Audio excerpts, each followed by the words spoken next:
இன்றைக்கி வந்து 30,000 ரூபாங்கிறது நிறைய பேர் ஏர்ன் பண்ணக்கூடிய ஒரு இப்போ இந்த 30,000 ரூபாயில் வந்து நம்ம முதல்ல என்ன பண்ணணும் அப்படின்னா ஆவரேஜாக தங்கத்துடைய ரிட்டர்ன் வந்து பார்த்திங்கன்னா லாஸ்ட் 10-15 இயர்ஸில் இப்போ நீங்கள் டிஸ்ட்ரிபியூட்டர் நான் உங்கள்கிட்ட வரேன் அப்படின்னா உங்களுக்கும் ஒரு ஃபீஸ் இருக்குது ரைட். பட் அது இல்லாமல் நான் இண்டெக்ஸ் ஃபண்டே டைரெக்டாக பண்ணிட்டேன். என்னை நம்பி ஒரு பொண்ணு வரப்போகிறா, நாளைக்கு எங்களை நம்பி ஒரு குழந்தை வரப்போகுது, இவங்களையும் என்னால் பார்க்க முடியும்னா தான் நான் கல்யாணமே பண்ணிக்கணும். நான் இன்ஸ்டாவில் வந்து நிறைய காலேஜ் படித்தவங்க இல்லை இது முடித்தவங்கலாம் வராங்க, பையனும் ஏர்ன் போர்டாக பண்ணல சார் எனக்கு ஒரு வீடு வாங்கணும். மார்க்கெட் மேலே கீழே போகும்போது 4 பேர் 4 விஷயம் சொல்லும்போது உங்களுக்கு என்ன இது இருக்கும், பயம்தான் வரும். நான் 30,000 ரூபா சம்பளம் வாங்குகிறேன், வீடு வாங்கணும், அந்த ப்ராசஸ் எப்படி? எஜுகேஷனே வந்து எக்ஸ்பென்சிவாக தான் இருக்குது, பசங்களும் படிக்க வேண்டியது இருக்குது. அதற்கு என்ன மாதிரி டிப்ஸ் கொடுப்பீங்க இப்போ பேரண்ட்ஸ்க்கு? I have a open challenge. நீங்கள் வந்து இண்டிவிஜுவலாக யாருமே வெல்த் கிரியேட் பண்ணவே முடியாது.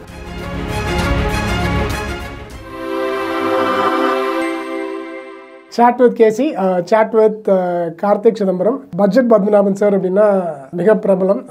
ஒரு 4000 வாடிக்கையாளர்கள், 500 கோடிக்கு மேல் நிதி மேலாண்மை, இதெல்லாம் நிறைய கஸ்டமர்ஸ்க்கு திறம்பட செய்துக்கின்றிருக்கிற பத்மநாபன் சார் நம்மளோட இருக்காங்க. வணக்கம். வணக்கம். ஸோ சந்திக்கிறது மகிழ்ச்சி. இப்போ பட்ஜெட் அப்படின்றது எல்லாருக்குமே இருக்கும். நம்ம நாட்டுக்கும் பட்ஜெட் போடுறாங்க, வீட்டுக்கும் பட்ஜெட் போடுறோம். ஸோ நம்ம வீட்டுக்கு எப்படி பட்ஜெட் போடுறது? இப்போ பட்ஜெட் அப்படிங்கிறது வந்து இட்ஸ் இன்னொரு இதில் சொன்னால் பிளானிங் அப்படின்னு சொல்லுவோம். நிறைய பேர் என்ன சொல்லுவாங்கன்னா, எல்லாம் பிளான் பண்ணோன்னா எல்லாம் நடந்துருமா? பிளான் பண்ணால் நடந்துருமான்னு தெரியாது, ஆனால் பிளான் பண்ணலைன்னா நடக்கவே நடக்காது. ஓகே. ஸோ இப்போ பட்ஜெட் அப்படிங்கும்போது என்னென்னா, நான் நிறைய இடத்துல சொல்லக்கூடியது வந்து என்ன, what ever you measure will only grow. எதெல்லாம் நீங்கள் மெஷர் பண்ணலையோ அது வந்து க்ரோ ஆகாது. இப்போ ஃபார் எக்ஸாம்பிள் ஒருத்தருக்கு வந்து டயபெட்டிக் இருக்குதுன்னு வச்சுங்களேன். டயபெட்டிக்குன்னு ஐடென்டிஃபை பண்ணுறதுக்கு முன்னாடி வரையும் அவர் இஷ்டத்துக்கு எல்லாம் சாப்பிட்டுட்டு இருந்திருப்பார், ஸ்வீட்டை பற்றி அவர் கண்ட்ரோல் இல்லாமல் இருப்பார். த மொமெண்ட் வந்து he identified as a diabetic, அப்போ என்ன பண்ணுவார், ரெகுலராக அதை செக் பண்ணுவார் இல்லையா? அதாவது என்னென்னா, எதெல்லாம் மெஷர் பண்ணுறீங்களோ அதுதான் வந்து க்ரோ ஆகும். இந்த இடத்துல க்ரோ ஆகும் இந்த சென்ஸ் அதை வந்து கண்ட்ரோலில் வச்சுக்க முடியும். ஸோ சேம் திங் வந்து பார்த்தோம் அப்படின்னதுன்னா, ஒரு பணம் நீங்கள் சம்பாதிக்கிறீங்க, latest assume you are earning 30,000 rupees. இன்றைக்கி வந்து 30,000 ரூபாங்கிறது நிறைய பேர் ஏர்ன் பண்ணக்கூடிய ஒரு விஷயம். இப்போ இந்த 30,000 ரூபாயில் வந்து நம்ம முதல்ல என்ன பண்ணணும் அப்படின்னா, ஒரு 10% 3,000 ரூபாயை வந்து முதல்ல நீங்கள் இன்வெஸ்ட்மெண்ட்டுக்குன்னு எடுத்து வைக்கணும். அதாவது நான் என்ன எப்போதுமே என்ன சொல்லுவேன்னா, உங்களுடைய முதல் செலவு சேமிப்பாக இருக்க வேண்டும். பட் அன்ஃபார்ச்சுனேட்லி யாருமே பண்ணுறதில்ல. ரிப்ளை என்னென்னா, சார் 30,000மே பத்தலைன்னு சொல்லிகிட்டு இருக்கேன், நீங்கள் இந்த இதில் வந்து 3,000 ரூபாயை சேர்க்கணும்னு சொல்கிறீங்க. ஃபைன். 27,000 ரூபா சம்பாதிக்கிறவங்க இருக்காங்களா இல்லையா? இருக்காங்கல்ல. எனக்கு 30 கிடையாது, எனக்கு 27ன்னு நீங்கள் நினச்சிக்கிட்டிங்கன்னா அது பாசிபிள். நீங்கள் வந்து ஒரு 25% வந்து you can give it to the ரெண்ட்டுக்குன்னு. ஸோ ஒரு 7,500 ரூபா. இப்போ 30,000 ரூபா சம்பாதிச்சுன்னா 7,500 ரூபாய்க்கு மேலே ரெண்ட் போகக்கூடாதுன்றீங்க? போகக்கூடாது. வேறு எங்கே மணி இருக்குது? 30,000 ரெண்ட்டுக்கு போங்க, பாக்கி சாப்பாடு பூவாக்கு என்ன பண்ணுறது? ஸோ 7,500 ரூபாங்கிறது மேக்ஸிமம். ஓகே. அதுக்கு மேலே நீங்கள் பண்ணக்கூடாது. அடுத்தது வந்து பார்த்தோம் அப்படின்னதுன்னா, உங்களுக்கு வந்து மினிமம் 40% வந்து உங்களுடைய ஃபேமிலியை ரன் பண்ணுறதுக்கு. இன்றைக்கி வந்து 3 வேளை சாப்பிடணும், அப்புறம் காய்கறி வாங்கணும், பால் பழம், இதெல்லாமே வந்து பார்த்தீங்க அப்படின்னதுன்னா அது வந்து வந்துடும். அப்போ 30% அங்கே போயிடுச்சு, 25% இங்கே போயிடுச்சு, ஃபஸ்ட்டு 10% சேர்த்துச்சு. அப்போ 30 + 35 65 போயிடுச்சு. இன்னும் 35 தான் இருக்கவே இருக்குது. ஒரு 5-10% வந்து ஒரு என்டர்டெயின்மெண்ட் அப்படின்னு சொல்லிட்டு. என்டர்டெயின்மெண்ட்னா பெருசாக கிடையாது, ஏதோ அவங்களுக்கு தெரிஞ்சது ஒரு பீச்சுக்கு போகலாம், யார் சினிமா தேட்டருக்கு போகிறது, இதெல்லாம் வந்து பார்த்திங்கன்னா ஒரு 10% வரையும் அந்த மாதிரி அதை வச்சுக்கிட்டு, இன்னொரு ஒரு 10% வந்து எமர்ஜென்சி. ஏன்னா எல்லா மாதமும் இந்த மாதிரி இருக்காது. ஸோ இந்த மாதிரி நீங்கள் பண்ணிட்டீங்க அப்படின்னதுன்னா ஓரளவுக்கு நம்ம வந்து கண்ட்ரோல் பண்ண முடியும். இது எல்லாமே வந்து முதல்ல அதை முடியும் அப்படின்னு நம்ம நினைக்கணும். நினச்சாதான் அது முடியும். இல்லைப்பா அதெல்லாம் முடியாதுன்னா நீங்கள் இன்னும் கஷ்டம்தான் பட போகிறீங்க. ஆனால் இது நிறைய வாட்டி வந்து அடிபட்டு தான் தெரிஞ்சுக்கிற மாதிரி இருக்குது ரைட். இப்போ நீங்கள் சொல்கிறது ரொம்ப கரெக்டு. ஆக்சுவலாக இப்போ நீங்கள் அதை பார்த்துட்டு இருந்தீங்கன்னா கண்டிப்பாக ஃபஸ்ட்டு சேவ் பண்ணுங்கள் ரைட். அந்த 3,000 இப்போ 30,000 10% சேவ் பண்ணி பண்ணோம் அப்படின்றது. பட் இது ஆரம்பத்திலே நிறைய பேர் பண்ணிடுறாங்களா, இல்லைன்னா பண்ணுறது இல்லையா? யாருமே பண்ணுறது இல்லை. இப்போ கூட என்கிட்ட வரவங்க வந்து பார்த்தோன்னு வச்சுங்களேன், ஒரு ஈவன் நிறைய காலேஜ் படிக்கிற பசங்கள்லாம், ஏன்னா இன்ஸ்டாவில் வந்து நிறைய காலேஜ் படித்தவங்க இல்லை இது முடித்தவங்கலாம் வராங்க, அவங்க சொல்லும்போதே இப்போ தான் அந்த பையனும் ஏர்ன் போட பண்ணல, சார் எனக்கு ஒரு வீடு வாங்கணும். நான் என்ன சொல்கிறேன், ஐம் நாட் அகெயின்ஸ்ட் வீடு, பட்டு தெர் ஆர் 2 things. ஒன்று வந்து நீட்ஸ், இன்னொன்று வந்து வாண்ட்ஸ். நீடுங்கிறது தேவை. தேவை வந்து நம்ம இவ்வளவு தான் அப்படின்னு சொல்லிட்டு டிஃபைன் பண்ணிடலாம் நீடை. வாண்ட்ஸுக்கு வந்து தெர் இஸ் நோ எல்லையே கிடையாது. ஆனால் இந்த வீடை பற்றி சொன்னீங்க, இப்போ வீடு வாங்குறது நிறைய பேருக்கு கனவு. இப்போ இந்த 3000 இன்வெஸ்ட் பண்ணுறேன், ஓகே, அதை எதில் இன்வெஸ்ட் பண்ணணும்? இப்போ 3000 rupees நீங்கள் இன்வெஸ்ட் பண்ணுறீங்க அப்படின்னா ஃபஸ்ட்டு உங்களுக்கு நீங்கள் என்னென்னலாம் இன்வெஸ்ட்மெண்ட் இருக்குது உங்களுக்கு தெரிஞ்சது. ஒரு பேங்க்லேயோ அல்லது போஸ்ட் ஆஃபீஸ்லையோ போட்டால் அதில் பெரிய ரிட்டர்ன் கிடையாது. ஸோ தங்கத்தில் இன்வெஸ்ட் பண்ணலாம். அண்ட் தங்கம் வந்து த ரீசன்ட் பாஸ் நிறைய ஏறி இருக்குது. பட் அதை நினச்சிட்டு நீங்கள் பண்ணிங்கன்னா வில் பி டிசப்பாயிண்டட். பட் ஆவரேஜாக தங்கத்துடைய ரிட்டர்ன் வந்து பார்த்தீங்கன்னா லாஸ்ட் 10-15 இயர்ஸில் 10% தான் ஆவரேஜாக. So it will give a lowest double digit R highest single digit. It is always between 9 and 10% தான். ஒரு கமாடிட்டிக்கு அதுக்கு மேலே ரிட்டர்ன் கொடுக்காது லாங் டேர்மில். மியூச்சுவல் ஃபண்டு பார்த்தோன்னா ஒரு 15% வந்து டைம் அது கிடைக்கிது. அப்போ நீங்கள் டிசைட் பண்ணுங்கள். என்னை பொறுத்தவரையும் நான் மியூச்சுவல் ஃபண்டு அப்படியுமே. ஸோ பார்க்குறவங்க என்ன சொல்லுவாங்க, அவர் டிஸ்ட்ரிபியூட்டர் அதனால அதுதான் சொல்லுவாங்கன்னு. 15% வேணும்னா மியூச்சுவல் ஃபண்டில் போடுங்க, 15% வேண்டாம்ப்பா தங்கத்தில் வாங்கிங்க, 10%ல் நீங்கள் எடுத்துங்க. இப்போ நீங்கள் டிஸ்ட்ரிபியூட்டர், நான் உங்கள்கிட்ட வரேன் அப்படின்னா நீங்கள் லெட்ஸே எனக்கு 15% ரிட்டர்ன் தரத்துக்கு வாய்ப்பு இருக்குது, பாசிபிலிட்டி இருக்குது அப்படின்னா உங்களுக்கும் ஒரு ஃபீஸ் இருக்குது, ரைட்? பட் அது இல்லாமல் நான் இண்டெக்ஸ் ஃபண்டே டைரெக்டாக பண்ணிட்டேன். இங்கே ஒரு விஷயம் புரிஞ்சுக்கணும். முதல்ல இண்டெக்ஸ் ஃபண்ட்னா என்ன? இண்டெக்ஸ் ஃபண்டில் பொறுத்த வரையும் அதில் வந்து ஒரு செட் ஆஃப் ஸ்டாக்ஸ் இருக்கும். ஒரு 30 ஸ்டாக்கோ 50 ஸ்டாக்கோ 100 ஸ்டாக்கோ இருக்கும். இந்த ஸ்டாக்ஸ் வந்து பார்த்தோன்னா ஒன்ஸ் இன் 6 months தான் அதில் சில ஸ்டாக்கை வெளில எடுப்பாங்க, இன்னொரு ஸ்டாக்கை உள்ளே போடுவாங்க. இது வந்து நம்பர் 1. நம்பர் 2 வந்து ஒவ்வொரு ஸ்டாக்குக்கும் ஒரு வெயிட்டேஜ் இருக்கும். இப்போ திடீர்னு அந்த ஸ்டாக் மேலே ஒரு பேட் நியூஸ் வருது அப்படின்னா ஸ்டாக் பயங்கரமாக அடிச்சுட்டே இருப்பாங்க. அடிச்சுட்டே இருந்தாலும் அந்த ஸ்டாக்லேருந்து நீங்கள் வெளில வர முடியாது. இண்டெக்ஸ் இன்வெஸ்டிங் அப்படின்னா என்னென்னா, மேலே போனால் மேலே பார்க்கணும், கீழே போனால் கீழே பார்க்கணும். You are not doing any thing. Versus நான் சொல்லக்கூடிய ஆக்டிவ் ஃபண்டை பொறுத்தவரை அந்த ஃபண்ட் மேனேஜர்னு ஒருத்தர் இருக்கார். அவர் வந்து நிறைய ரிசர்ச் அனாலிசிஸ் இருக்காங்க. அவங்க ஒவ்வொரு கம்பெனியை பார்த்து இப்போ இந்த கம்பெனி நல்லா இல்லை அப்படின்னதுன்னா அந்த கம்பெனிலேருந்து அவங்க இன்வெஸ்டே பண்ண மாட்டாங்க, அப்போவே எடுத்துருவாங்க.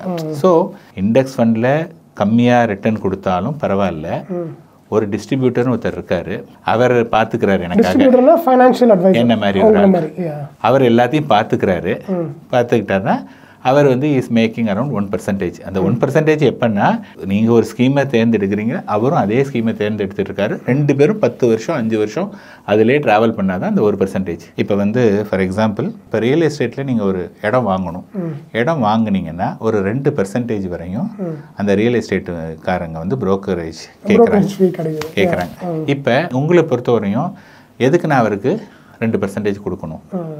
ஓகே, இப்போ 2% கொடுக்கல அப்படின்னு எடுத்துக்கிட்டோம்னா, நீங்கள் இருக்கக்கூடிய ஏரியா அல்லது உங்கள் ரிலேட்டிவ் அல்லது உங்களுடைய பூர்வீகம் இந்த மாதிரி ஒரு வெரி வெரி லிமிட்டட் ஏரியாவில் தானே உங்களுக்கு ரியல் எஸ்டேட்டை பற்றி தெரியும். இதுதான் வந்து ரியல் எஸ்டேட்டா? இந்த 2% கொடுத்தா நான் வந்து இங்கே வேண்டாங்க, இதுக்கு பதிலாக இங்கே இன்வெஸ்ட் பண்ணலாம் அப்படின்னு சொன்னால் அது வந்து பயங்கரமாக க்ரோ ஆகும். இது க்ரோவே ஆகாது. உங்களை பொறுத்த வரையும் நான் யாருக்கும் காசு கொடுக்கக்கூடாது. ஸோ எனக்கு பணம் இல்லைனாலும், இந்த காலத்தில் சொல்லுவாங்க எனக்கு ஒரு கண்ணு போனாலும் பரவாயில்ல, உனக்கு 2 கண்ணு போகணும். ஸோ இந்த இண்டெக்ஸ் இன்வெஸ்டிங்கை பொறுத்தவரை என்னென்னா, நான் யாருக்கும் கொடுக்க மாட்டேன். அங்கே வந்து பார்த்தீங்கன்னா அவங்க 10-12% தான் வரும். என்கிட்ட வந்து 14-15% தரேன். இந்த 1% 10 years 20 yearsல ஹியூஜ் டிஃபரன்ஸ் இருக்கு. பட் என்னன்னா அது வந்து கிடையாது. இன்னொரு சில பேர் என்ன பண்ணுவாங்கன்னா, யங்ஸ்டர்ஸாக இருந்ததுன்னா ஸ்மால் கேப் ஃபண்ட்ஸ் தான் நான் கொடுப்பேன். சில பேர் நீங்கள் டிவியில் பார்த்தீங்கன்னா சில பேர்லாம் வந்து பேசுவாங்க, ஸ்மால் கேப் ரிஸ்க்கு, ஸ்மால் கேப்பே போடக்கூடாது. அதாவது அவர் ஸ்மால் கேப்பில் இன்வெஸ்ட் பண்ணதில்லை, அவர் யாருக்கும் கைட் பண்ணதில்லை, அப்புறம் எப்படி ஸ்மால் கேப் ரிஸ்க்குன்னு சொல்கிறாங்க. ஸோ த பாயிண்ட் நான் என்ன சொல்ல வரேன்னா, இண்டெக்ஸ் ஃபண்ட் வந்து யாருக்குன்னா, எனக்கு யாரையும் தெரியாது, நான் யாரையும் நம்பலை அப்படின்னா நான் வந்து இண்டெக்ஸ் ஃபண்டு போகிறேன். இப்போ உடனே என்ன சொல்லுவாங்க, இல்லை யூஎஸ்லாம் வந்து இண்டெக்ஸ் ஃபண்ட் தான் நல்லா பண்ணுதுன்னா, first of all you should not compare யூஎஸ்ஐ. இங்கே இந்தியாவுடைய பங்குச்சந்தை வந்து 45 வருஷம் ஓல்டு, டவ் ஜோன்ஸ் வந்து 130 வருஷம் ஓல்டு. இங்கே 5% பீப்புள் ஆர் ஒன்லி இன்வெஸ்டிங். அங்கே 70% யூஎஸில் இருக்காங்க. அது மெச்சூர்ட் மார்க்கெட்டில் பாசிபிள். பட் இங்கெல்லாம் வந்து அந்த மாதிரியான ஒரு விஷயமே கிடையாது. Still it's a long way to go for a actively manage fund. Active management ஃபண்டில் என்னால் ஒரு ஆல்ஃபான்னு சொல்லுவோம் நாங்கள், அதை க்ரியேட் பண்ண முடியாதுன்னா நான் வந்து இந்த பிஸ்னஸே விட்டுடுவேன். முடியுங்கிறதுனால தான் நான் இருக்கேன். நீங்கள் வந்து என் மூலமாக இன்வெஸ்ட் பண்ணிவிட்டு நீங்கள் சஃபர் பண்ணணுங்கிற அவசியம் கிடையாது. கண்டிப்பாக வந்தீங்கன்னா ஐ ஆட் வேல்யூ. என்னோட வந்தவங்க உணர்றாங்க. நீங்கள் வந்து என்ன பண்ணலாம், அது எப்படி நான் நம்புறதுன்னா ஓகே நீங்கள் இது பண்ணிக்கலாம், அவ்வளோதான். ஸோ ஆக்சுவலாக ஒரு நல்ல அனாலஜி கொடுத்தீங்க ரியல் எஸ்டேட்டுக்கும். இந்த கொஸ்டின் எனக்கும் இருந்தது. இப்போ ரியல் எஸ்டேட்டில் பார்த்தீங்க அப்படின்னா இடத்த மட்டும் சூஸ் பண்ணுறதுல ஓரளவுக்கு ஸ்மூத்தாக டிரான்சாக்ஷன் போகிறதுக்கும் ப்ரோக்கர்ஸ் ஹெல்ப் பண்ண நினைக்கிறேன். கண்டிப்பாக. ஏன்னா வந்து இப்போ நானே டைரெக்டாக ஓனர்கிட்ட பேசுகிறதுக்கும் என் சார்பாக இன்னொருத்தர் பேசுகிறதுக்கும் வித்தியாசம் இருக்குது. அப்போ அவங்களுக்கு வந்து என்னென்னா நீங்கள் சொன்ன மாதிரி அவங்களுக்கு இதை பற்றி நாலேஜ் நிறைய. இப்போ நீங்கள் வந்து உங்களுக்கு பெருசாக தெரியாதனால என்னென்னலாம் வில்லங்கம் இருக்குது, என்னென்னலாம் பார்க்கணுங்கிறதே உங்களுக்கு தெரியாது. புரியுதுங்களா? அவங்க வந்து ஏதாவது சார் இந்த டாக்குமெண்ட் இருக்கா, அந்த டாக்குமெண்ட் இருக்கா அப்படின்னு கேட்டாங்கன்னா எவ்வளவோ ஒரு விஷயம். நான் என்ன சொல்ல வரேன்னா, see the point is who is called a professional. Professional is somebody who is doing something again and again. Then only he is called a professional. இப்போ ஃபார் எக்ஸாம்பிள் உங்களுக்கு வந்து பேண்ட் ஷர்ட் அயன் பண்ண தெரியுமா? தெரியும் இல்லையா? தெரியும். எனக்கும் pant shirt iron பண்ண தெரியும். இப்போ வந்து the person who is doing அயனிங் இருக்கார் இல்லையா, அவர் வந்து ஒரு நாளைக்கு ஒரு 100 பேண்ட்டு 100 ஷர்ட்டு அயன் பண்ணுறாரு. அவரோட நான் என்றைக்காவது மேட்ச் பண்ண முடியுமா? முடியாது. இப்போ நான் வந்து இது சில பேர் என்ன பண்ணுவாங்கன்னா, எதுக்குப்பா போய் அவருக்கு போய் 10 ரூபா கொடுக்குறது? நீங்கள் அவருக்கு 10 ரூபா கொடுக்கலன்னா உங்களுடைய டைம் என்ன? 1 hour டைம். உங்களுடைய 1 hour டைம் 50 ரூபாயா? Which runs into few thousands. கரெக்டாக? அப்போ எந்த ஒர்க்கை யார்கிட்ட கொடுக்கணும்? இப்போ பார்த்தீங்கன்னா மார்க்கெட் மேலே கீழே போகும்போது 4 பேர் 4 விஷயம் சொல்லும்போது உங்களுக்கு என்ன இது இருக்கும்? பயம்தான் வரும். அப்போ இவர்கிட்ட கேட்டால் ஒன்று சொல்கிறார், அவர்கிட்ட கேட்டால் you can go to the one person. So டெஃபினட்டாக even I have a open challenge.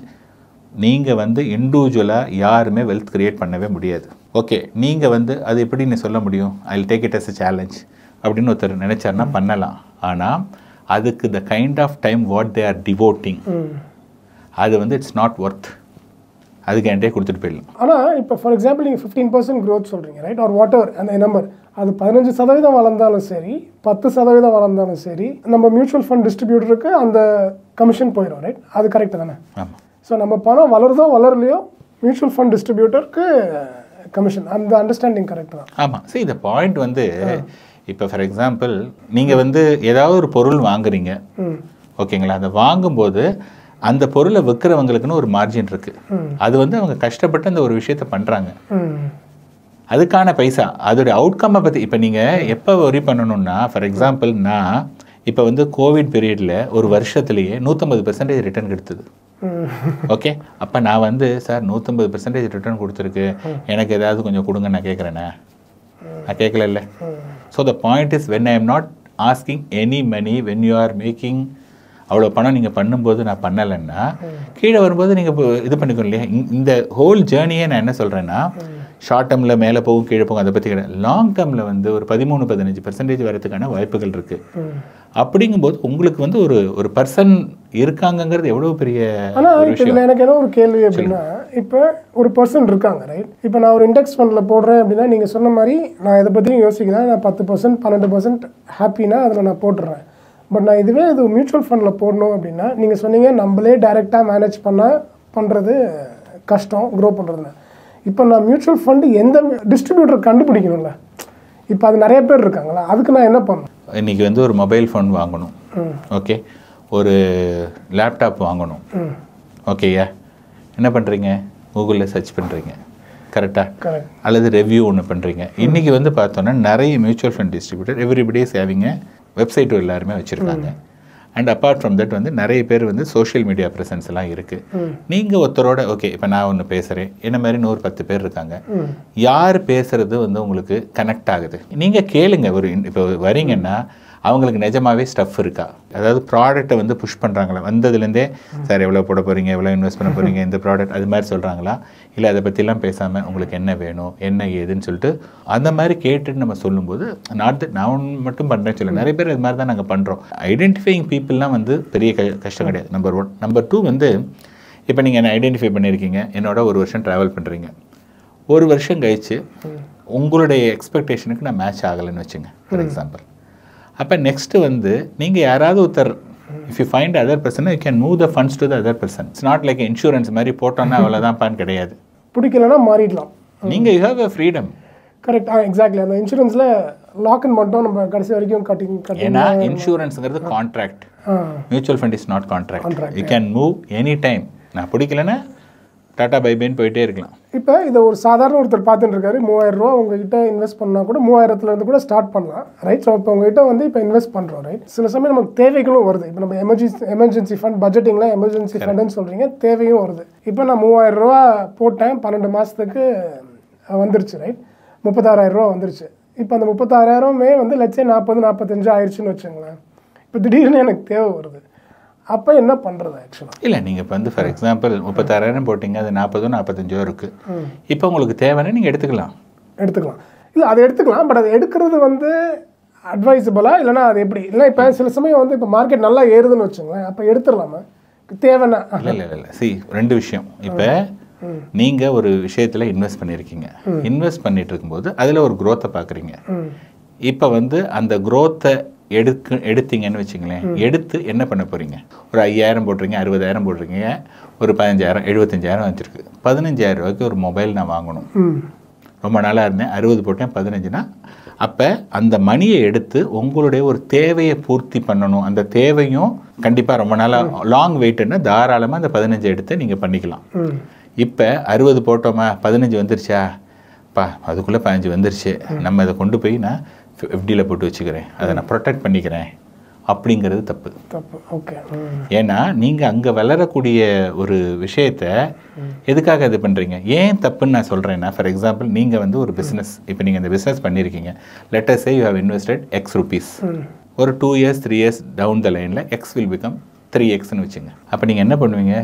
X போட்டதுக்கு நமக்கு 3X கிடச்சிச்சு, நம்ம இன்னும் கொஞ்சம் போட்டிருந்தா இன்னும் நிறைய கிடச்சிருக்கும் அப்படின்ட்டு இன்னும் ஃபர்தராக நீங்கள் இன்வெஸ்ட் பண்ணுவீங்களே ஒழிய எக்ஸ்போர்ட்டை 3Xா அந்த முதல்ல எக்ஸை கொண்டு போய் பத்திரமா வச்சுப்போம் அப்படின்னு யாராவது ஒரு பிஸ்னஸ் மேனாவது நினச்சிருக்காங்களா?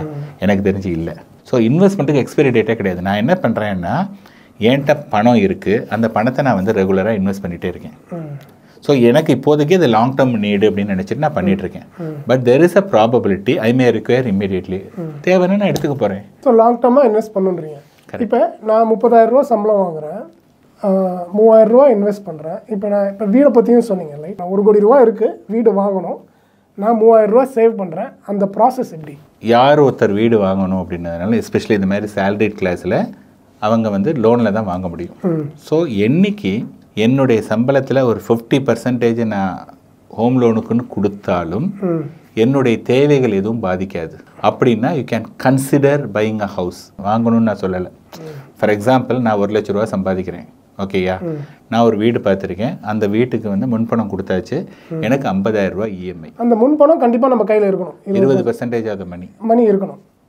ஓகே, அது நீங்கள் கொடுத்தே ஆகணும். ஒன்றா அது கொடுத்தா ஆகணும். பட் ஆனால் அது இல்லாமல் கடன்லாம் எப்படி பண்ணுவீங்க? அதுக்கு உங்கள்கிட்ட இல்லைன்னா என்ன பண்ணுவோம்? சரி, நார்மலாக இப்போ நீங்கள் வீடு வாங்குறீங்கன்னா உங்கள் அப்பா வந்து இப்போ பரவாயில்லப்பா பையன் வாங்குறான், நான் கொடுக்குறேன் அப்படிம்பாங்க, இன்லாஸ் கொடுக்குறேன் அப்படிம்பாங்க, அல்ல பிரதர் சிஸ்டர் பரவாயில்லப்பா அப்படின்ட்டு இவங்க தான் வந்து உங்களுக்கு அந்த 20% இவங்க தான் ப்ரொவைட் பண்ணலாம். அந்த 20% ப்ரொவைட் பண்ணுறதுக்கே உங்களுக்கு இது இல்லைன்னா first you have to create the 20%.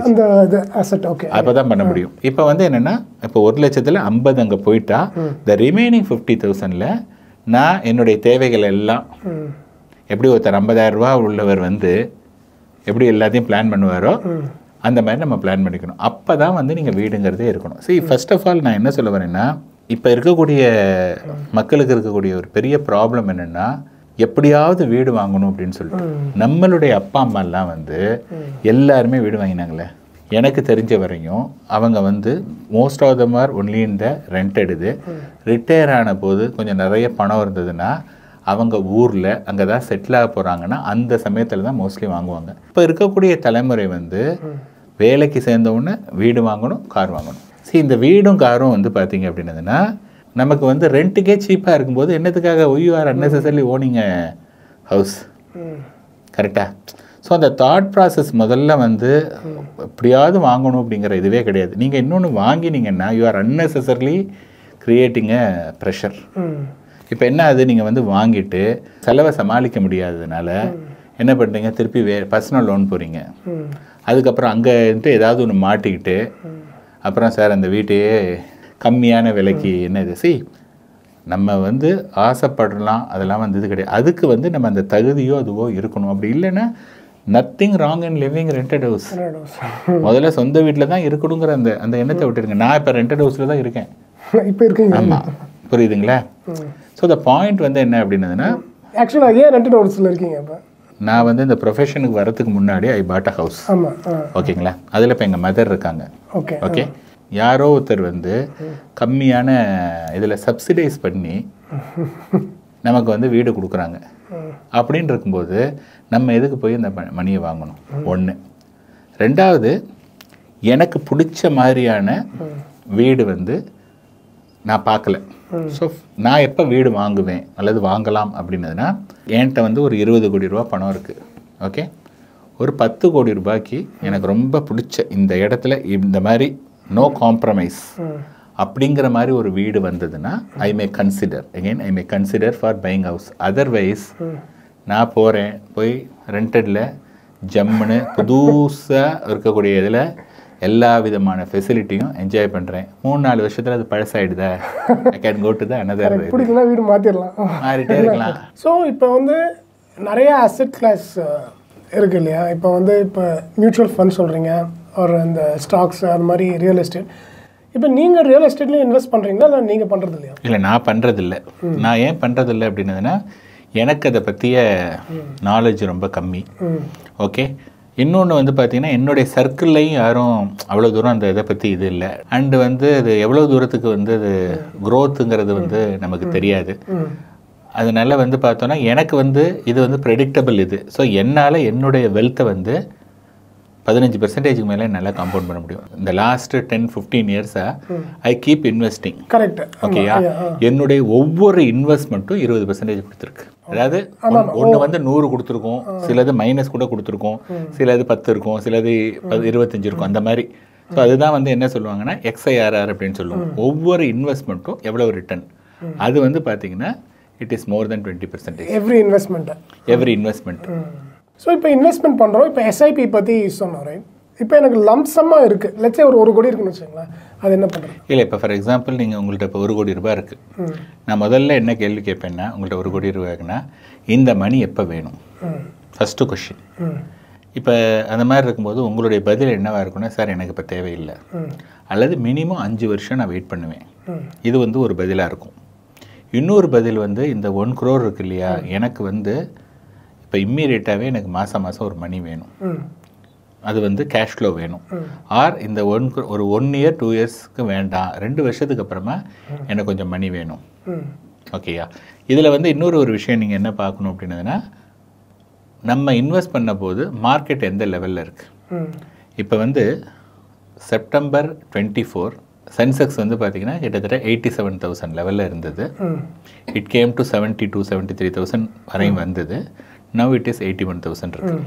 Okay, so அங்கேருந்து அவ்வளோ தூரம் கீழே வந்துட்டு ரெக்கவர் ஆகிடுச்சு. ஒரு 5%, 6% வந்து கீழே இருக்குது, அவ்வளோதான் மார்க்கெட் ரெக்கவர் ஆகிடுச்சு. But still it is not a old peak.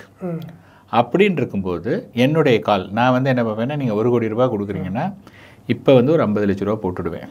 இந்த ரிமைனிங் 50 lakhs வந்து ஒரு 1 month அதுக்குள்ளே ஸ்டாகர்டாக அதை இன்வெஸ்ட் பண்ணிவிடுவேன். பிகாஸ் நீங்கள் வந்து என்கிட்ட என்ன சொல்லியிருக்கீங்கன்னா 5 வருஷம் கழிச்சு தான் அந்த மணி எடுக்க போகிறீங்க. இல்லை இப்போ எனக்கு நெக்ஸ்ட் இதுலேருந்தே வேணும் அப்படின்னதுன்னா, அதாவது ஹைப்ரிட் ஃபண்டுன்னு சொல்லுவாங்க, ஈக்விட்டி டெட் அது மாதிரி. இப்போ வந்து மல்டி அசெட்னு சொல்லிட்டு அதில் கோல்டுமே இருக்குது. ஸோ அந்த மாதிரியான அசெட்டில் வந்து இதே பீரியட் தான். ஸோ இப்போ ஒரு 50% நெக்ஸ்ட் 1 or 2 months மேக்ஸிமத்தில் ஸ்டாகர்டாக 50 இருந்ததுன்னா 10 அது மாதிரி. ஸோ நம்மளுடைய ரிக்குவயர்மெண்ட்ஸ் அண்ட் நீட்ஸை பொறுத்து கண்டிப்பாக மாறும் இல்லையா? ஓகே, நான் திரும்ப அந்த இதுக்கே வரேன். இப்போ நம்ம 3000 ரூபா சேவ் பண்ணிக்கின்னு வரோம். இப்போ நான் உங்களுடைய மற்ற காணொலியும் பார்த்தேன். அப்போ நீங்கள் என்ன சொல்கிறீங்க, அதுக்கு அடுத்த வருஷம் வந்து 3000க்கு பதில் 3500 போடுங்க அப்படின்றீங்க, ரைட்? ஏன்னா சரி, உங்களுக்கு சேலரி இன்க்ரீஸ் ஆகுது இல்லையா? ஆமாம். சேலரி இன்க்ரீஸ் ஆகும்போது அதுவும் நீங்கள் இன்க்ரீஸ் பண்ணிக்கிட்டா தான் அது அப்போ வந்து இந்த இன்க்ரீஸ் பண்ணுறது உங்களுக்கு தெரியாது. இப்போ பார்த்தீங்கன்னா யாரெல்லாம் ஹோம் லோன் எடுத்தாங்களோ, ஃபார் எக்ஸாம்பிள் நேற்று வரையும் அவங்கள்ட்ட 1 லட்ச ரூபா இருந்தது. அந்த 1 லட்ச ரூபாயும் நல்லா இஷ்டத்துக்கு தாம்னு செலவு பண்ணிட்டு இருந்தாங்க. இன்றைக்கி ஹோம் லோன் எடுத்த உடனே 1 லட்சம் will become 50,000. கரெக்ட். அப்போ 50,000க்குள்ளே அவங்க அட்ஜஸ்ட் பண்ணிக்கணும். கரெக்டாக? அது அவ்வளோ ஈஸியான விஷயமா? அது அவங்க பண்ணிக்கிறாங்க இல்லையா? கரெக்ட். ஸோ சேம் திங் தான் இங்கே. ஓகே, இது மாதிரி நீங்கள் சொல்கிற மாதிரி நான் பண்ணிட்டேன், என்னுடைய பணத்தை க்ரோ பண்ணிட்டேன், ஓகே மகிழ்ச்சி. பட் லெட்ஸே நான் இதெல்லாம் பண்ணல, எனக்கு ஒரு 50 வயசு ஆயிடுச்சு, இல்லைனா 60 வயசு ஆயிடுச்சு, அப்போ நான் என்ன பண்ணேன்? ஒருத்தர் வந்து கரியர் ஸ்டார்ட் பண்ணுறாரு, 40 வருஷம் 50 வருஷம் அவங்க வந்து ஒன்றுமே சேவ் பண்ணலை அப்படின்னதுன்னா அடுத்த 10 வருஷத்தில் என்ன பண்ண முடியும்? சரி, compounding requires time, not your money. அதை நீங்கள் லாஸ் பண்ணிட்டீங்க அப்படின்னதுன்னா அந்த நெக்ஸ்ட் 10 இயர்ஸ் வந்து நீங்கள் கண்ணாபுரன் அக்ரெசிவாக இன்வெஸ்ட் பண்ணணும். அது எத்தனை பேர்னால முடியும்? இது அதாவது 50 வயசு வரையும் நான் ஒன்றுமே சேர்க்கலை அப்படிங்கிறவங்க எப்படி அடுத்த 10 வருஷத்தில் அக்ரெசிவாக சேர்க்க முடியும்? ரொம்ப ரொம்ப இது ப்ராபப்ளி அவங்களுக்கு ஏதாவது ப்ராப்பர்ட்டி ஒன்று வருது, இந்த மாதிரி ஏதாவது ஒரு வின்ஃபால் கிடச்சிதுன்னா பாசிபிளே வழி, otherwise it's very very difficult. சரி, அதுதான் சொல்கிறேன் இல்லையா. இப்போ நான் வேலைக்கு போகிறேன், எப்போ கல்யாணம் பண்ணிக்கணும் அப்படின்னதுன்னா, நான் ஒரு ஆள், நான் என்னை நம்பி ஒரு பொண்ணு வரப்போகிறா, ஸோ அவளையும் பார்க்கணும், நாளைக்கு எங்களை நம்பி ஒரு குழந்தை வரப்போகுது, இவங்களையும் என்னால் பார்க்க முடியும்னா தான் நான் கல்யாணமே பண்ணிக்கணும். எனக்கு தெரிஞ்சு வேணாம் நினைக்கிறேன். சில சமயம் சீக்கிரம் கல்யாணம் பண்ணுறது ஒரு வகையில் நல்லது தான். இல்லைங்க, சீக்கிரம் கல்யாணம் பண்ணுறது நல்லதுன்னா ஃபைன், பட் சீக்கிரம் கல்யாணம் மணி இல்லைன்னா நான் சொல்கிறேன் கஷ்டம். கண்டிப்பாக அது வந்து பிரதானம். பட் ஒருத்தரை மேனேஜ் பண்ணுறதுக்கு ஒரு அமௌண்ட் தேவை, இன்னொருத்தரை மேனேஜ் பண்ணும்போது இன்னொன்று வந்து பார்த்தீங்கன்னா, இப்போ நீங்கள் வந்து ஒருத்தராக இருக்கும்போது ஓகேப்பா நான் வந்து ஐம் மேன் ஆஃப் லெஸ் நீட்னு சொல்லிட்டு நீங்கள் இது பண்ணலாம். உங்களுக்கு வரக்கூடிய பொண்ணும் அதே மாதிரி இருக்கணுங்கிற அவசியம் கிடையாது. ஒய்ஃபையும் ஒர்க் பண்ணால் பெட்டர், 2 பேரும் ஒர்க் பண்ணால் தென் அது ஹெல்ப் ஆகும்ல.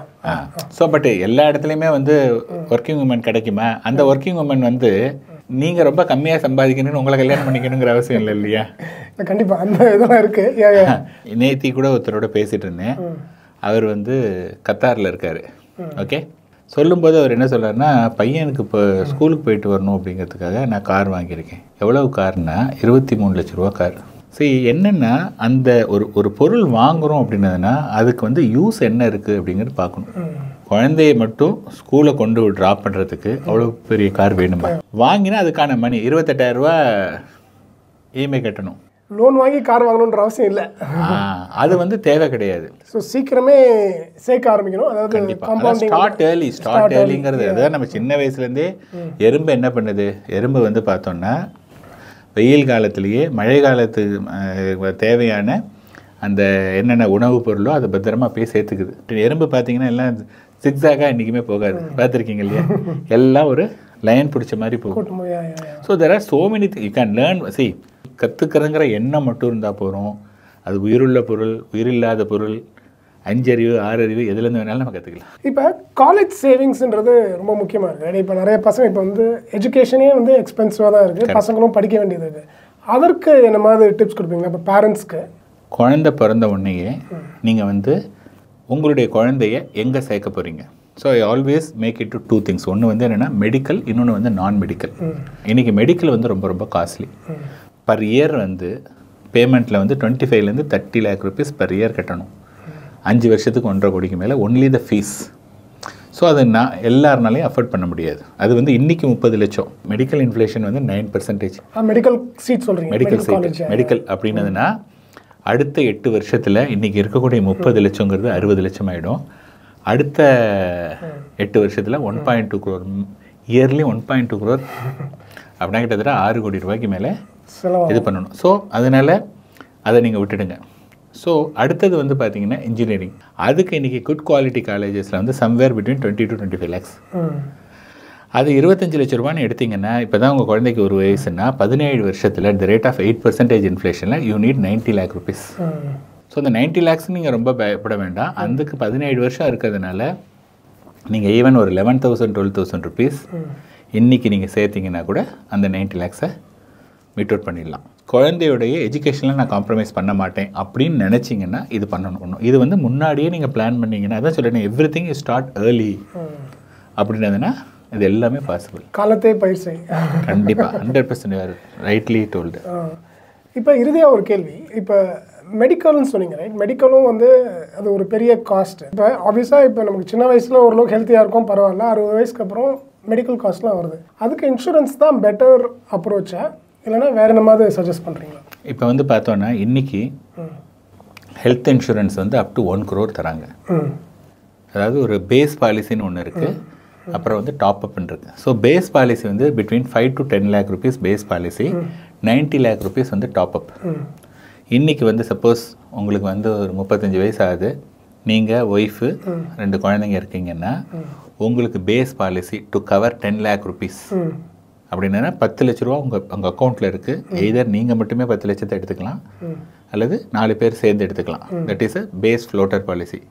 That will cost you around 22,000 rupees. அதுக்கப்புறமா 90 lakh rupeesக்கு டாப் அப் பாலிசி. அதுக்கு வந்து பார்த்தீங்கன்னா ஒரு 8,000 rupees. ஸோ நீங்கள் பார்த்தீங்கன்னா என்னடா அது 10 லட்சத்துக்கு 22,000ங்கிறாங்க, 90 லட்சத்துக்கு வந்து 8,000. லாஜிக் இடிக்குது. லாஜிக்கெலாம் இடிக்கலை, லாஜிக் கரெக்ட் தான். ஸோ மொத்தமாக உங்களுக்கு 1 கோடி ரூபாய்க்கு 30,000 ரூபா வருஷத்துக்கு monthly 2,500. You are buying a peace of mind. First of all நீங்கள் 10 லட்ச ரூபா பாலிசி எடுத்தீங்கன்னா ஹாஸ்பிட்டலைசேஷன் ஆகிறதுக்கான சான்சஸே it's a probability is very very less. Even if you are hospitalised, அந்த 10 லட்சத்தையும் நீங்கள் கன்சியூம் பண்ணுவீங்களா அப்படின்னா that is also very less. இது ரெண்டுத்தையும் ஓவர் கம் பண்ணி வந்தால் தான் அந்த ஃப்ளோட்டர் பாலிசி வந்து will come in to effect. So that is the reason அது வந்து கம்மியாக இருக்குது. நமக்கு அதை பற்றி கவலை கிடையாது. நான் 2,500 ரூபா கொடுத்தா பீஸ் ஆஃப் மைண்ட். ஸோ அதுதான் பெஸ்ட். அந்த மெடிக்கல் இன்சூரன்ஸ்க்கு இன்வெஸ்ட் பண்ணுறது கண்டிப்பாக அது ஒரு 2,500 தானே, ஒரு பெரிய இது கிடையாது. இந்த உரையாடல் வந்து மிகவும் சுவையானதாக இருந்தது. நிறைய கற்றல்கள் இருந்தது. அனைவருக்கும் புரிகிற மாதிரி ரொம்ப எளிமையாக சொன்னீங்க. ரொம்ப நன்றி.